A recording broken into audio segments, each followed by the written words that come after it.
I lost my re-election in August of last year to a very far-left liberal woman in Brevard County. It's never happened before. There's a lot of reasons for that, and that's not why I'm here to speak to you today.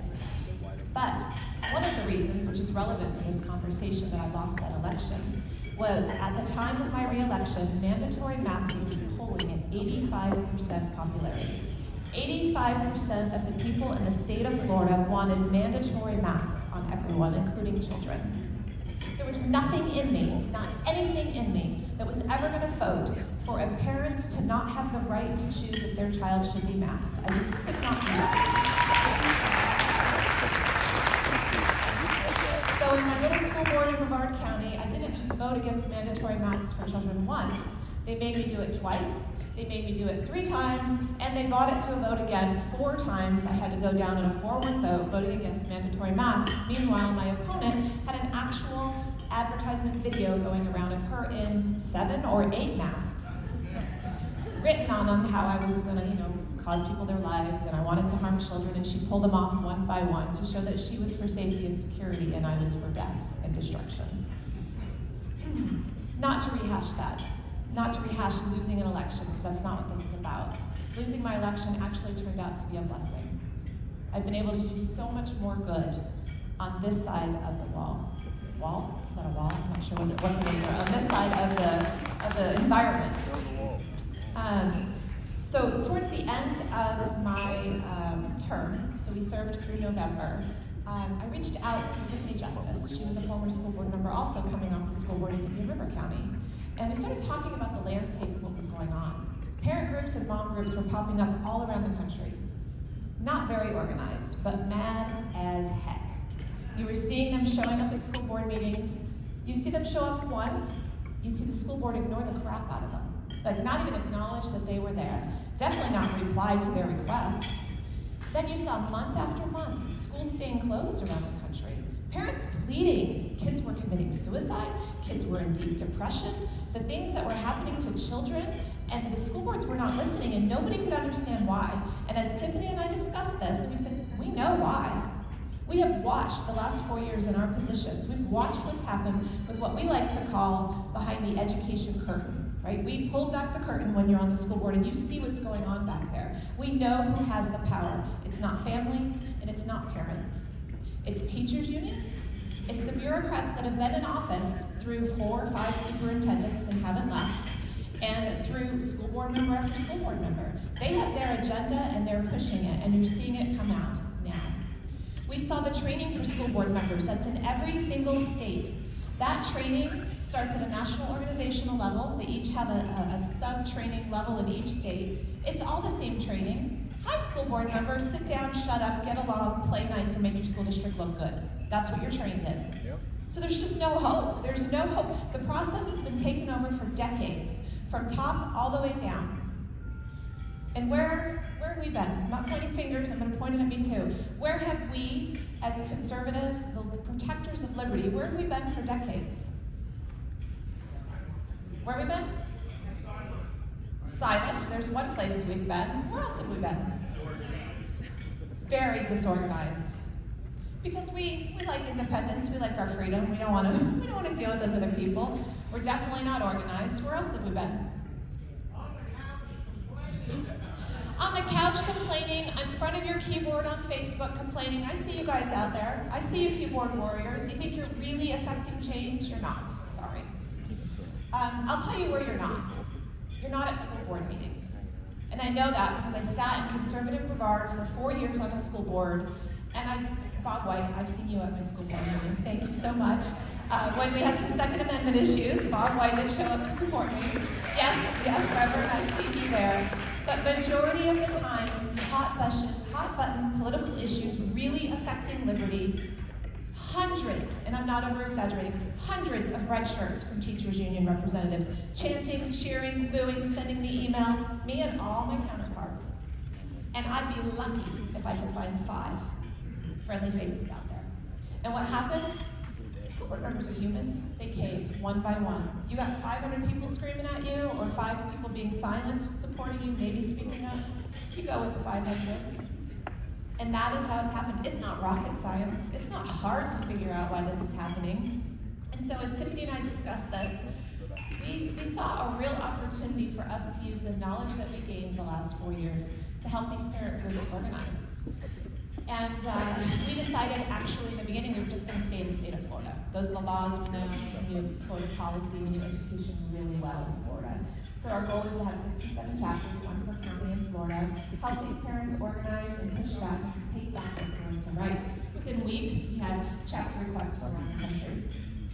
And Master and Thunder, that's what I was going to announce, that in just 6 months, we've grown to 50 chapters. We approved 3 more on Wednesday, 19 states, 20,000 members, like he said.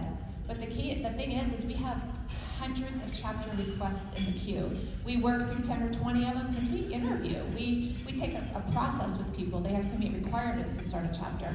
And so, we work through 10 or 20, and then 30, 40, 50 more come in the queue. We are constantly growing at warp speed, and there's a reason for that.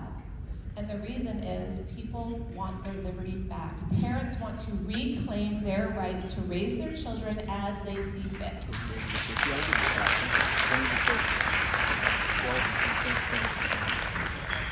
Just want to do a quick time check. I don't want to cut in on Anthony Sabatini. He's a way better speaker than I am. No, I'm not.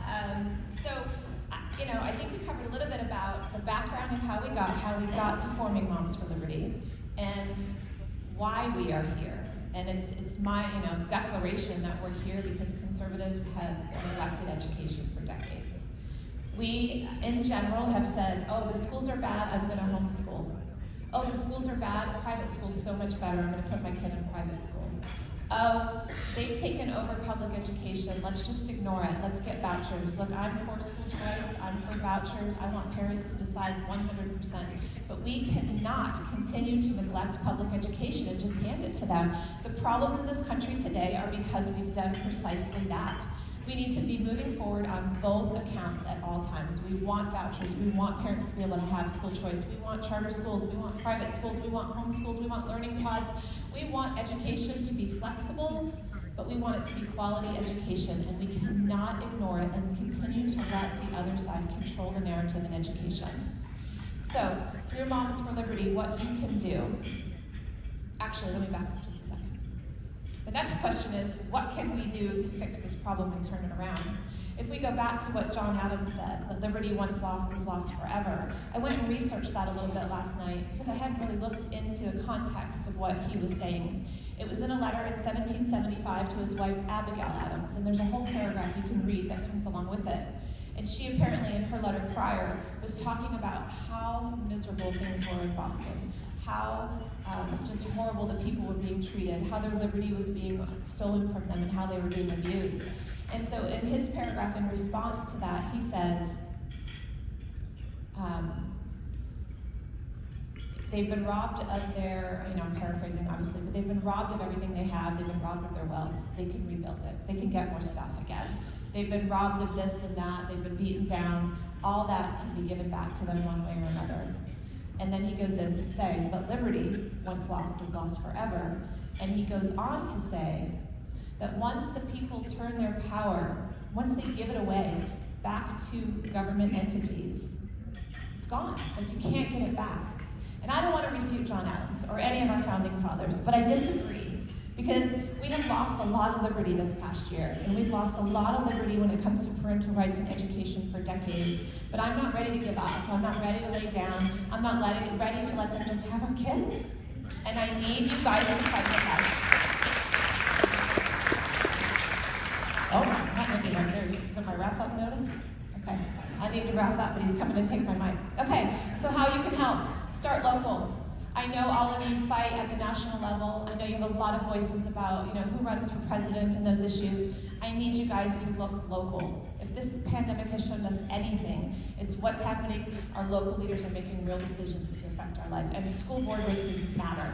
Please get involved. If you don't know who your 5 or 7 school board members are right now, go figure it out. Reach out to them. It is vital.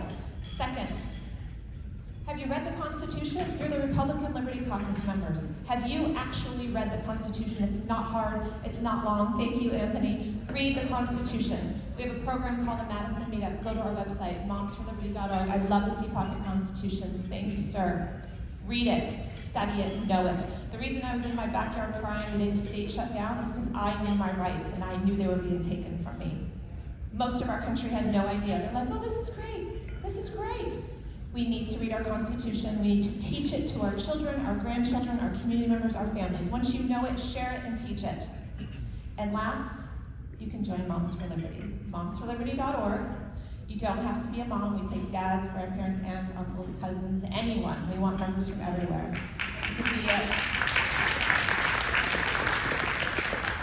You can be on our mailing list. That's easy. Follow what we do. Support us. Spread the word. You can donate from the very first front page of our website. We need funds. There's a national article running about us right now that we're funded by the Koch brothers. I've never met the Koch brothers. We have, we fund ourselves on t-shirt sales and small donations. Please consider a donation. And last, start a chapter. If you feel inspired, start a chapter in your community. We set them up by counties. I appreciate the time you've given me. I appreciate the work that you're doing and standing up and by being here. I appreciate all of you and your support. Please stand up and continue to fight for liberty. Thank you.